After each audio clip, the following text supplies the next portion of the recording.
Oh les gars, c'est quoi encore cette vidéo? Oh putain. On se retrouve dans des sables mouvants. Je crois que j'ai dû me faire piquer le crâne par un ortigue. Il se débrouille pas mal du tout le vélo. Bonjour à tous, j'espère que vous allez bien. Aujourd'hui je vous présente un vélo de la marque Enui. Extrêmement suspendu, extrêmement confortable, pour le coup extrêmement intéressant. C'est une très belle bête. On est sur le modèle FXH 009 Pro de chez Enui. Un vélo électrique avec des grosses roues, une grosse selle, c'est quasiment une biplace à ce niveau-là, qui est bridé d'usine à 25 km/h, donc homologué sur la voie publique. J'ai sous la main le modèle gris que je trouve extrêmement joli, belle peinture, belle finition, avec la selle un peu en mode effet cuir. C'est vraiment très beau. C'est doux, c'est bien fini, c'est un joli vélo franchement. Pour le coup, je suis assez content. On voit encore les passages de câbles par-ci par-là. Mais grosso modo, je trouve que c'est un vélo qui a de la gueule. Point très intéressant, on a une gâchette d'accélération directement sur la droite qui est activable ou désactivable. Vous avez juste à débrancher un câble juste ici.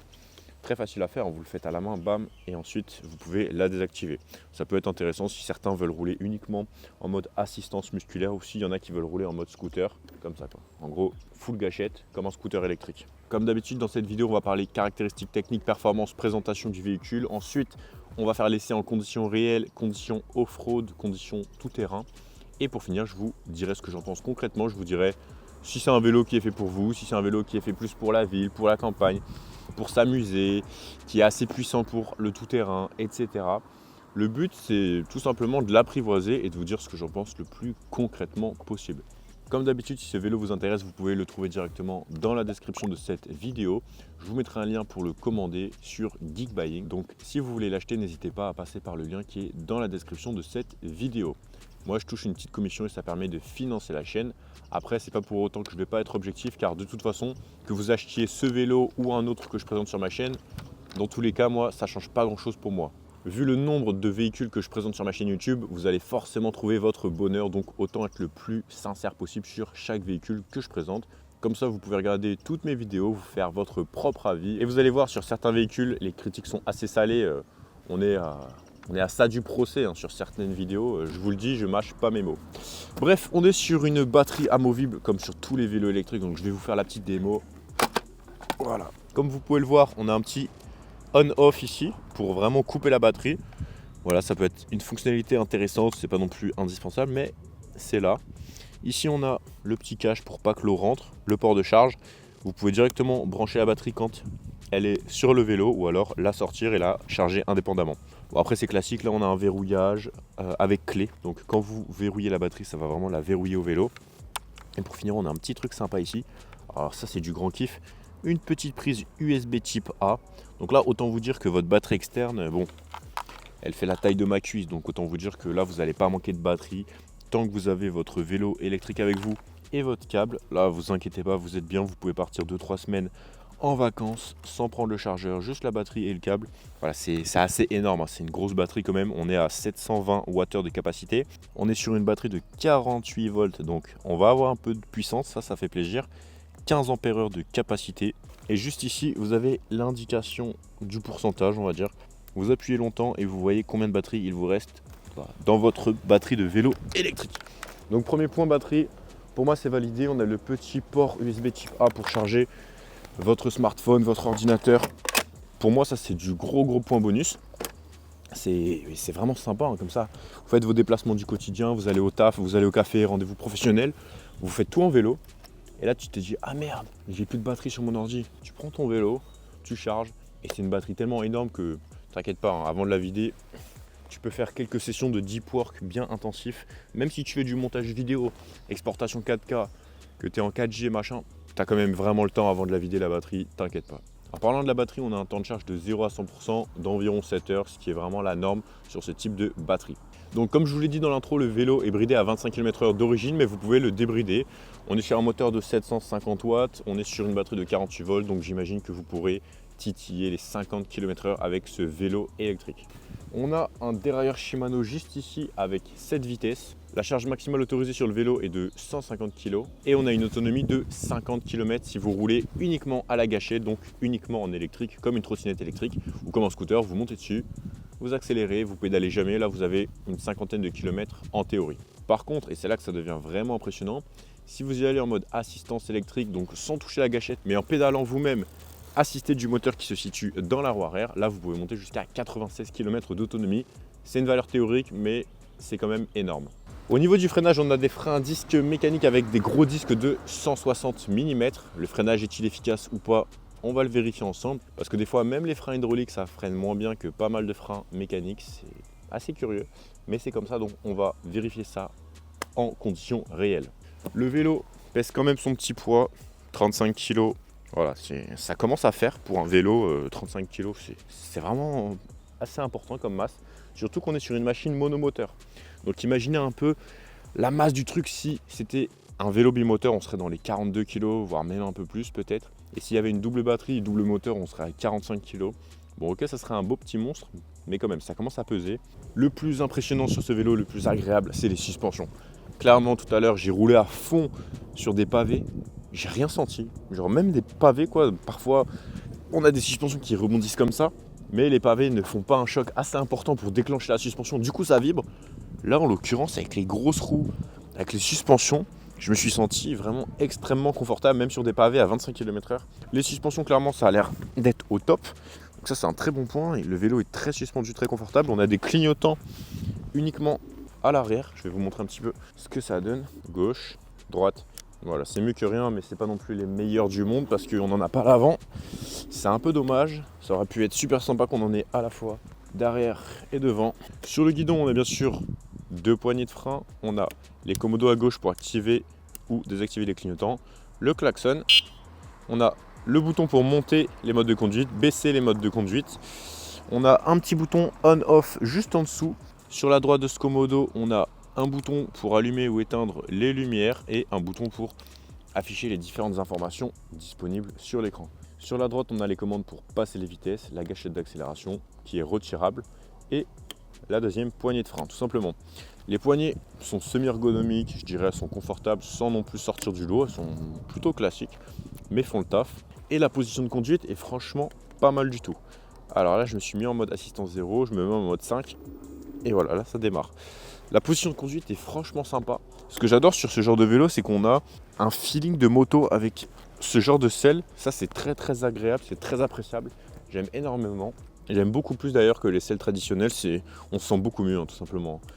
Donc ça, c'est cool. Et en plus, si vous vous serrez un peu, regardez. Hop là, on serre un petit peu. On peut monter à 2, voire 3 sur le vélo électrique. Sur sol plat, ça ira tranquille à 2, même à 3 d'ailleurs. On fera les tests tout à l'heure, mais quand il y aura un peu de montée, je pense qu'au-delà de 130-140 kg, ça va commencer à fatiguer un petit peu. Au niveau puissance, ça va commencer à ralentir. Bref, assez discuté, on va l'essayer en conditions réelles. Et pense à liker et t'abonner si la vidéo te plaît. Ok, le petit test suspension validé. Franchement là, sur les pavés, on sent absolument rien. Ça, c'est un point ultra positif.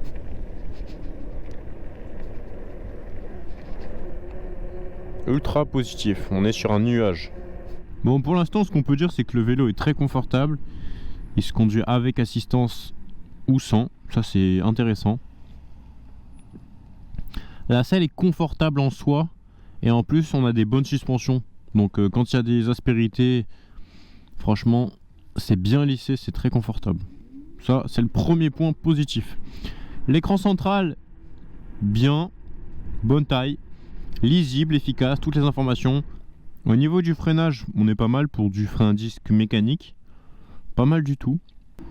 Alors des fois, il accélère et il a tendance à parfois un peu dépasser les 25 km/h. Je sais pas trop pourquoi. C'est rare, mais des fois, il monte à genre 30. Et après, il lâche. Et il te reprend à 25 km/h. C'est un peu surprenant, mais bon. Là, vous voyez, on dépasse les 30 km/h. Mais je sais pas trop pourquoi. C'est l'accélération, en fait, elle envoie. Et là, ça rebloque à 25. Ça arrive de temps en temps. Ça fait un peu de sensation. Quand on est bridé à 25, c'est sûr qu'on s'ennuie très rapidement. Allez, on commence avec un petit peu de off-road. Très gentiment, là, la machine est toujours bridée. Bridée 25 km/h. On roule tranquillou dans la forêt. Là, on est sur un sol, on va dire, plus du chemin que du gros off-road. chemin avec des pentes et des descentes plutôt moyennes. Mais quand même, il y a quand même des pentes un peu costauds, mais c'est pas non plus la pente du siècle, hein. C'est... Voilà. Donc le vélo est très à l'aise dans cet environnement. Parce que pour l'instant ça reste tranquillou, ça descend pas trop, ça monte pas trop. Ça c'est un véhicule pour explorer. C'est l'explorateur. En tout cas le vélo est très confortable. Ça c'est très sympa. Allez, on prend un chemin un peu off-road, c'est bien hein. Ça fonctionne très bien. Même si on n'est pas sur la plus grosse des puissances, ça fonctionne très très bien. C'est largement suffisant. Oh putain. Oh les ronces. C'est vrai qu'il a plu énormément hier. Donc là la forêt elle doit être dans un état. Vous voyez il se débrouille pas mal du tout le vélo hein. Là on est en mode chemin sinueux avec un sol très mou vu qu'il vient de pleuvoir. À des endroits même très gras. Avec de la boue bien fraîche, bien horrible. Il se débrouille pas mal du tout le vélo. Plutôt agile. Oh. Oh. On se retrouve dans des sables mouvants. Regardez le petit chien. Ça petit chien? Alors là, ça devient très sinueux. Est-ce qu'on y va ou pas? Oh les gars, là je lève les pattes. Oh putain.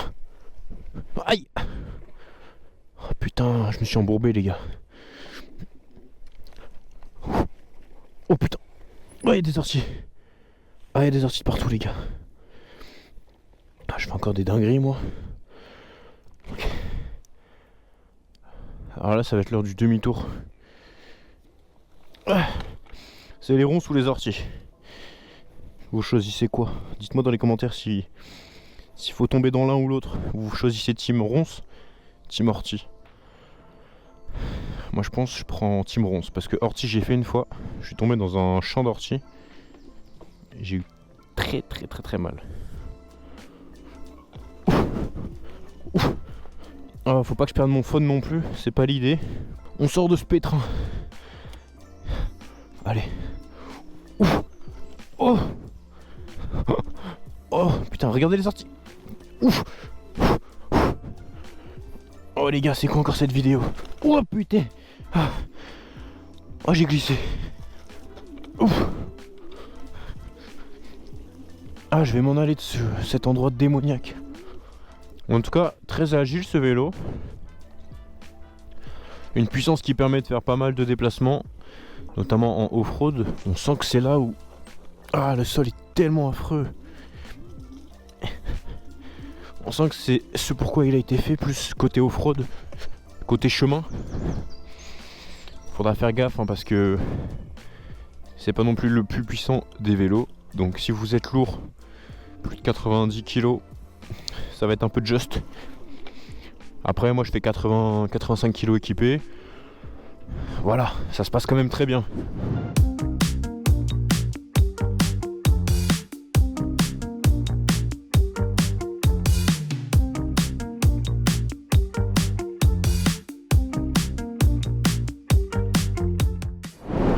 Ah ouais, le confort est dingue là parce que je passe dans un chemin.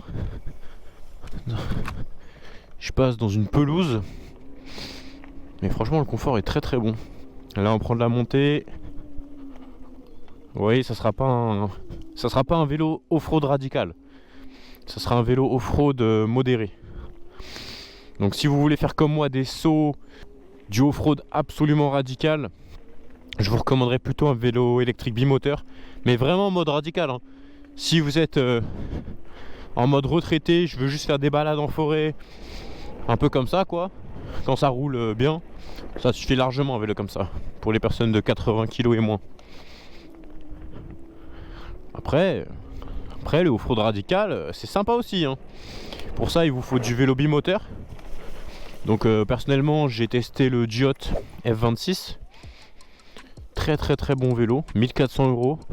bimoteur 48 volts, il déglingue. Franchement, je l'ai rebaptisé le franchisseur. Il est exceptionnel. Celui-là est très sympa, mais monomoteur 48 volts, c'est quand même autre chose. C'est moins gros, c'est plus pour le loisir que pour du sport extrême, quoi. Pour du loisir, c'est très bien.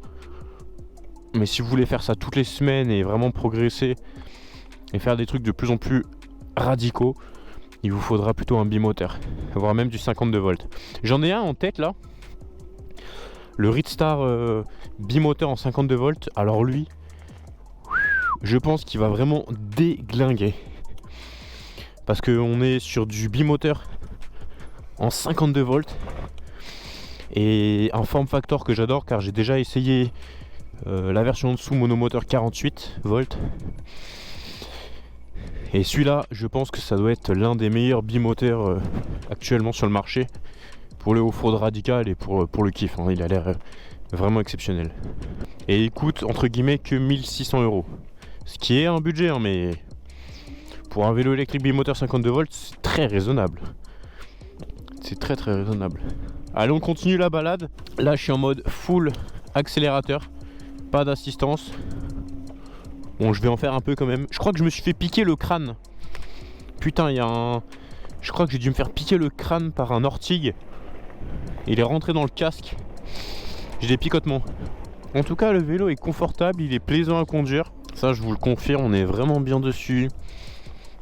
On a un bon feeling de freinage. Franchement, il a beaucoup de qualité, ce vélo. C'est très plaisant à conduire. Le rayon de braquage, il est assez énorme. Franchement, vous n'aurez pas de problème avec ça. La suspension arrière, qui est vraiment excellente, hein. Vous pouvez mettre 2 personnes, vous serez quand même confortable. Là, c'est un bon petit vélo, sympatoche à conduire. Bon, là, j'ai fait 10 bornes avec le vélo, j'ai perdu qu'une barre sur 5. On est vraiment bien, en autonomie, on est nickel. Surtout que, vous me connaissez, j'y vais pas de main morte, et en off-road, ça pompe la batterie, vous devez bien le savoir. On repart en ville, tranquillou. Là, je me suis fait piquer dans le casque, les gars.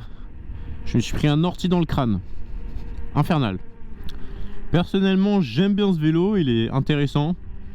Multifonction, ville, forêt, chemin. Franchement, ça en fait un vélo très intéressant avec une double option. Donc soit vous êtes en mode assistance électrique, ou soit vous êtes en mode full manuel. Donc vous poussez la gâchette, ça accélère. Donc ça en fait un vélo aussi intéressant. Vous avez différents modes d'assistance, un très bon confort avec les doubles suspensions. Ça reste un de ses gros points forts, hein. Grosse roue, grosse suspension, une masse qui reste quand même assez importante, mais qui est pas non plus le plus lourd de sa catégorie. Des freins à disque mécaniques qui font très bien le job. Au niveau des pistes d'amélioration, je dirais la puissance, le voltage, mais bon, tout ça fait grimper le prix. J'aurais préféré avoir le même vélo, mais avec des pneus un peu plus off-road peut-être, avec des picots un peu plus gros, vraiment style motocross. Et j'aurais bien aimé aussi avoir une batterie en 72 volts, avoir un plus gros moteur, quoi. Mais bon, tout ça fait grimper le prix, donc c'est normal qu'à ce prix là on ait ces composants là, et en vrai ça fait largement le job pour plus de 90% des gens. Après, moi qui aime le off-road radical, j'aurais bien aimé avoir, comme je vous l'ai dit, un plus gros moteur, une plus grosse batterie. Mais sur tout le reste, franchement, le vélo est fonctionnel, il est beau, il est qualitatif. Différents modes de conduite, clignotant à l'arrière, petit klaxon électronique, passage de vitesse, les freins qui font bien le boulot. On peut mettre 2 personnes dessus en termes de place, ça peut le faire. Franchement, beaucoup d'avantages, bridé à 25 km/h d'usine, donc homologué. En tout cas, il y a pas mal de trucs intéressants sur ce vélo et je pense que ça en fait un choix intéressant. Comme d'habitude, si ce vélo vous intéresse, vous aurez le lien en description pour le commander directement chez Geekbuying. Le site est fiable, efficace, pas cher, et je vous mettrai un code promo en description si j'arrive à en trouver un pour le toucher au meilleur prix. Dites-moi dans les commentaires ce que vous avez pensé de ce vélo, et si vous êtes encore là, mettez en commentaire le mot Wapiti. Comme ça, je saurai qui regarde la vidéo jusqu'à la fin. Et comme ça, on se tapera tous une barre ensemble. J'espère que la vidéo vous a plu. Si c'est le cas, abonnez-vous à cette chaîne YouTube. Et moi, je vous dis à tout de suite dans la prochaine vidéo qui va s'afficher à l'écran. Et pour les autres, à demain. C'était Raftor. Bye bye.